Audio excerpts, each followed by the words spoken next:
स्वागत है आपका बिजनेस की पाठशाला में। आज की क्लास में हम देखेंगे कि आप बिजनेस पोर्टल को कैसे अपने पसंद की भाषा में यूज कर सकते हैं। partner.business.in पर अपने क्रेडेंशियल्स दर्ज कर लॉगिन करें। यहाँ क्लिक कर राइट मेन्यू खोलें और उसमें से कस्टम सेटिंग पे क्लिक करें।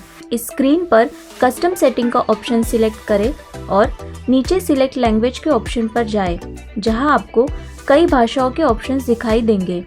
इन भाषाओं में से अपनी भाषा सिलेक्ट करें और अप्लाई चेंजेस पर क्लिक करें, जिससे बिजनेस पोर्टल की भाषा बदल जाएगी और आपको व्यापार करने में और भी सरलता होगी। यदि ये प्रक्रिया करने में आपको कोई भी समस्या हो रही हो तो आप हमें हमारे हेल्पलाइन नंबर 022-421-231-23 पर संपर्क करें।